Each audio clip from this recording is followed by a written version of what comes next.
Hey everybody, welcome back for another Flea Market Finds episode. This is kind of an odds and sods type of episode here because I've got, essentially I've got the stuff that I picked at the last two outings to the outdoor flea market for 2021 in November. November 14th was actually the final week. They closed up for the year on that weekend. But I had actually gone the weekend previously and wasn't enough to really put together a video. So what we've got here is those picks from those two outings to the flea market, and I think there might even be a couple other things here that I picked along the way and didn't feature in previous videos and forgot about. So we're going to go through these real quick, and then I'm going to show you a couple of the larger items that I picked at that flea market and a couple of oddities. So alright, so starting out, I've got these can't twist clamps. This is actually a genuine can't twist, and then he had these two Korean made, they're marked Enco, but they're made in Korea, knockoff ones. He had $4, $3, and I don't think this one was marked, but I ended up giving 10 for the 3. One of the other dealers that I hit had just a couple of Machinist items, so I put together a pile. And I don't remember actually what I ended up paying for this, but I ended up getting a Federal Testmaster indicator. Seems to work perfectly fine. It's in really actually in nice shape. DTI in the case. I honestly don't even remember what's in this case. This is a Mitutoyo, I believe, in the horrible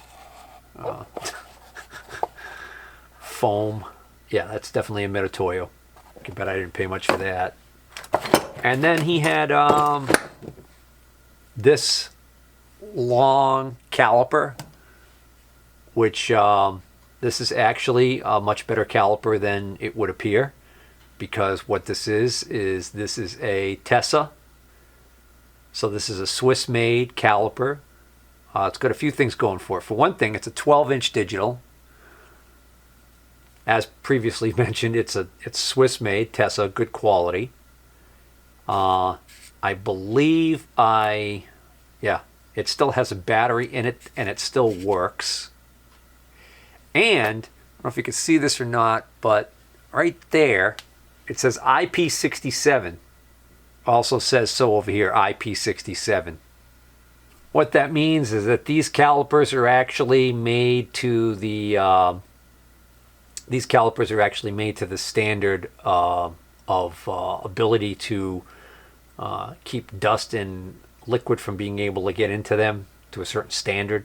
So like IP65 is one level, IP67 is a higher level. Long story short is these I believe would qualify as being quote unquote coolant proof, although nothing's really waterproof or coolant proof, right? We like to say water resistant these days. You get the idea. They're a little scratchy. They might need some cleaning, but they seem to be working okay. Anywho, might end up keeping these. I don't have a digital 12-inch caliper. It's just a clear on button, so these must have the go to sleep on their own function. We get a no-name square, about a 6-inch. Nice shape. Homemade sign bar, had $5 on it. A edge finder. This is actually a Starrett number 827A, I think. I might have an extra box for that. Interesting little punch. This says like TUC on it, I think. I don't know. It's got a neat look to it. It's got this flat to make it easier to grip. Nice little spanner. This is a Williams. T-slot cleaner, Tico or Teco T-slot cleaner. I've sold a few of these. One of the dealers that I buy from a lot, I buy from him almost every week that I see him there. He had this Craftsman seal puller, and I inquired about it. It's a nice long one, Mark Craftsman. And I asked him about it, and he said, take it. Gave it to me as a freebie. I had already bought from him earlier in the day. When I was coming back by later, he gave me that. What I had bought from him earlier in the day, which I had already gotten a really good deal on, was this is a Greenfield tap and die This is marked number 337 Greenfield Tap and Die, or GTD, Greenfield, Massachusetts, long-handled tap wrench. So if you went to buy that one new, that would cost you quite a few bucks. I will probably sell this. It might be handy to have, but I don't know. I don't want to hold on to it for the odd time that I'm going to find where I need to reach down into somewhere and do some tapping. I think I also got this from him. What is this? I don't even remember. This is whoops, bit's falling out. This is a Sears Craftsman branded impact driver. So you guys, many of you probably know what this is, but for those of you who don't, what this does is when you push down on it, it provides a twisting motion. So the idea is you put this on a screw and you hit it with a hammer, and it simultaneously gives a mechanical shock to the threads and puts torque on the threads to try and break free frozen screws. So it has a hex, and there's an adapter usually goes in here, so you can put a socket in there, or like in this case it comes with those two regular ones there, and we got 2 Phillips, 2 regulars, and somewhere I probably have an adapter. Came across a guy who had these 2 items. He had absolutely no idea what they were, and yet I still kind of remember going back and forth with him to get him to sell me these relatively cheap. They scream South Bend to me. They are clearly made to clamp onto the ways of a lathe, and I believe they are for a rod that would go in here and act as a carriage stop. So not quite positive what exactly it was for. The interesting thing to me about this is that there's no set screw or anything to fix the rod in place on that. This one has a whole other weird thing going on here where somebody put this, I don't know if that's original or not, this extra long rod in here. I will keep that in my bag of tricks until I'm sure that it can't be handy to have on either one of, on any of my current lathes I have in inventory. Oh, I think I missed this. This is a collet stop, brand unknown. Blow that out the door dirt cheap. All right, now let me show you the 2 electrical items that I picked up that were kind of neat. So those of you who regularly watch my channel may remember that in the past I've shown quite a few CB radios that I've picked at flea markets, and I also did a video a while back where I showed some of the radios in my CB radio collection, and basically that stems from CB being a hobby of mine when I was a teenager, and back in those days when CB was still kind of popular, there were a couple of manufacturers that were making really high-end base radio stations that were really expensive. And so that was kind of like, I guess the way a kid today might dream about the latest pair of sneakers or whatever. A CB geek would have dreamt about owning a Browning Golden Eagle or a Tram D201, or there were several other brands. I ended up, the last radio that I had as far as being on the air with was my Cobra 2000, which was the top of the line Cobra radio model at the time. By the time I got to the point where I was able to acquire my first Browning and my first Trams and my first DACs and all of those radios, I had pretty much been off the air. Well, actually, that's not entirely true. I did have a DAC Mark 9 that I still own to this day that's fully operational. At least it was last time I put it in storage.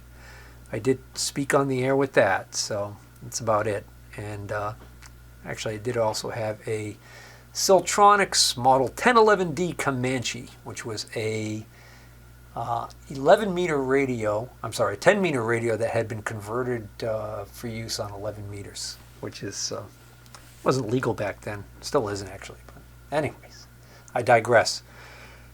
So oftentimes when I'm walking around the flea market, I always, kind of think to myself, boy, wouldn't it be nice to come across some flea market picker who cleaned out a house and came across, a Browning or a Tram or something like that, and just had no idea what it was and would sell it to me dirt cheap. And that never ever happens. And then on the very last outdoor flea market of the year, I end up seeing a dealer who's got a bunch of stuff on a blanket, and lo and behold, I spot this. And before I could get too excited about it, I quickly realized, A, it's not a Mark III or a Mark IV. B, it is just one half. These radios were two-piece. So what this is this is a Browning Eagle R27. So this is the receiver half of a early Browning base radio that would have predated the Mark III. Weird thing about this is I featured a while back that I picked another one of these. And same idea. I actually picked a couple of Browning components from this guy, but neither of them were complete. So, actually I don't remember about the Mark IV, but on these. So I now have not one, but two of these R27 receivers and no transmitters to go with them. Occasionally the transmitters come up for sale on eBay, but it's not worth it for me to buy a transmitter, fix it up, put it with the receiver, and then resell the whole thing because I wasn't going to keep it anyways. So even though this is a Browning, I was really kind of like, yeah. So I said, well, what are you asking for the old radio? So I think he wanted $50 for it. And to a collector, it might have been worth it right there. Believe it or not, I offered him $25, and when he didn't want my $25, I walked away, which is rare for me when it comes to my weak spot with these old radios. But in this case, I came back a little later. He still had it. And I offered him the $25 again, and he took it. So I got this for $25. I have no idea, as did he. He didn't even realize that it's missing the transmitter, so he knew nothing about it. Which is a shame, because I can almost guarantee that the estate that he got this out of somewhere in that mess was probably the transmitter. Well, who knows? Someday if I drop dead, somebody might come down here and find two of these receivers down here and wonder where the hell the transmitters are. So I haven't even plugged this in. I probably shouldn't plug this in without putting it on a variac and running it up slowly. So on the back, there is an octal socket that has this plug. This is the jumper that goes over to the transmitter. So this is the power supply for both the transmitter and the receiver, and it is also what allows the relay in the receiver to open when you press the transmit. So when you activate the transmitter and you key the transmitter, it shuts off the receive. That happens through here also. The interesting thing about this is that it's a male plug on both ends, which means when this is powered up, if I leave this plug plugged in like the way it is, there's some serious voltages on some of these pins. All right, I took a quick look at the schematic diagram and was able to confirm that the relay that does the switching is inside the transmitter module, so pins 4 and 5 are shorted by that relay when it's in receive mode. And then when you hit transmit, it disconnects these two pins from each other, and that's what shuts off the receiver. So I need to have 4 and 5 shorted, and only 4 and 5 shorted.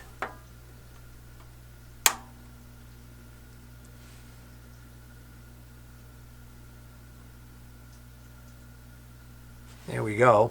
Now the meter just deflected. There we go.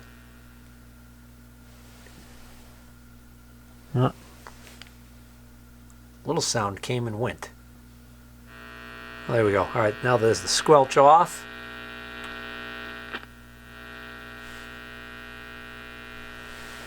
See if we get any noise if we touch the antenna input.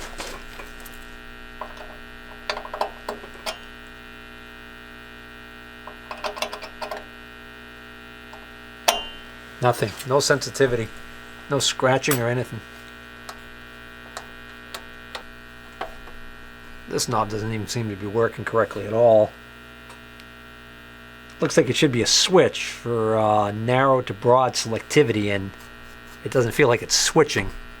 Oddly enough, the squelch circuit seems to be working. Well, this is clearly going to need some work, and I don't know if I'm going to even bother spending any time on it, but let's move on. And the last item is another vintage electronic cream puff. This is a little guitar amplifier head that I came across. I've never seen this brand before. This is the Marlboro Soundworks Model 1200R. What caught my eye was it's right over here. It says made in the USA. This is a solid state head. Judging from the physical size, I would say it's probably not much more than 25 or 30 watts. Again, have no idea whether or not it works at all or does anything. So I haggled with the guy and told him I wouldn't give him more than 10 bucks for it. So got it for 10 bucks. The cord, insulation on the cord looks okay. Looks safe enough to plug in as far as that goes. So let's let the smoke out of this thing. Oh, that's interesting. Got a pilot light right off the bat. All right, well, this is solid state, so we're not going to get anything. It doesn't need to warm up, but we're not going to hear anything out of this thing without a speaker. But there's no smoke, which is good. All right, I got my test speaker plugged in. Let's make sure this volume is all the way down. Hey, where's the input jack on this thing? Must be in the back. Oh, sound.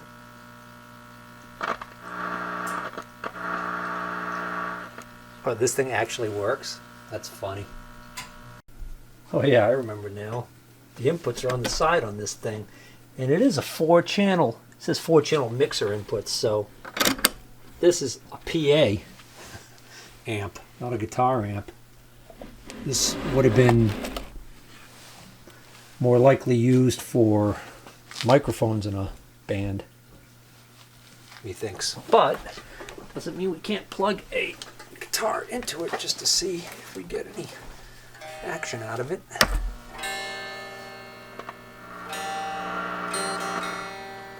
Alright, so I think I'm plugged into one. Wow.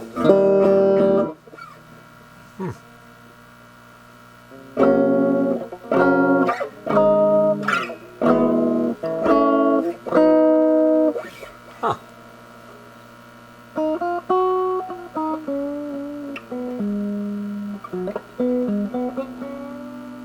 Guess this darn thing actually works.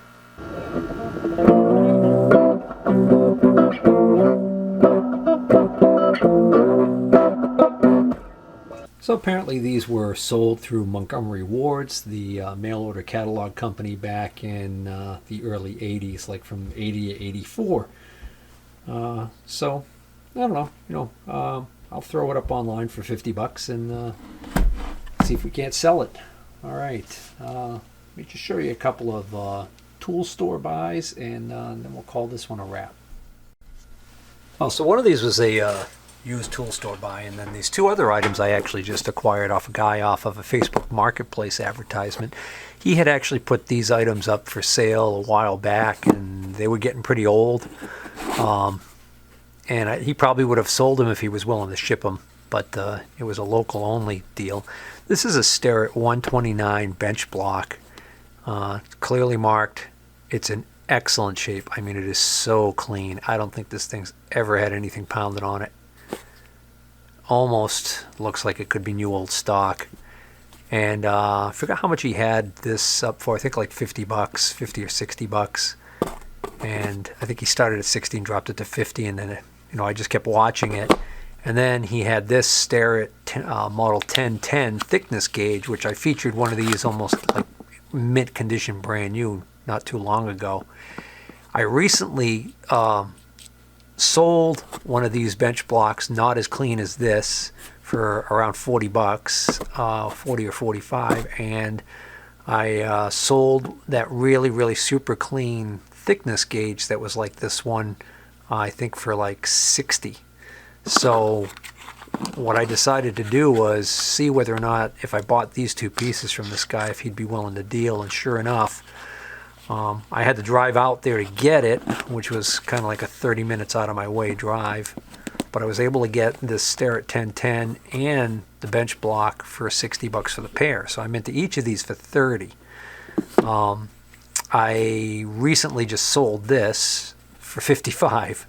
So I'm only into this for 5, and I'm going to sell this too, and whatever I make over 5 on this will be my profit on the deal. So not a killer deal, but worthwhile, and more importantly, it's going to get these items into the hands of guys that I know are going to really enjoy having them, especially the guy I sold this bench block to. He's already sent him photographs, and he's already excited about getting that. I've got the same kind of deal, only it's a homemade, shop-made deal, and I actually, like I said before, sometimes I'll sell the more expensive name brand one because there's a higher profit margin in it for me. This is a Mitutoyo depth micrometer set that's got some issues that the used tool store guy had for a few weeks, and had no takers on it. So it's got this crispy foam cancer issue with the Mitutoyos that Mitutoyo's known for. It's actually a nice satin finish depth mic. He had 55 on this. What's nice about it, and is kind of neat, is the fact that this is a 0 to 12 inch. So we get 11 rods here and 1 rod in here. This is a 0 to 12 inch set. This is I believe the largest set that Mitutoyo made in depth mics. So other than the foam, the only other issue is what happens is the foam sticks to the rods and holds moisture against them, so you get a little bit of surface rust or pitting on the rods, but they usually clean up pretty nicely. So I'll take a little bit of time and clean this one up, but I think that's going to end up being a pretty nice set for somebody. I'll scrape out all of this horrible foam and clean this all up, and I think somebody's going to get a good deal on that. Alright, so that's going to bring this pick to a close. I hope you guys enjoyed this as much as I did, and if so, please hit the like button, and if you're not already a subscriber, please consider subscribing. Take care.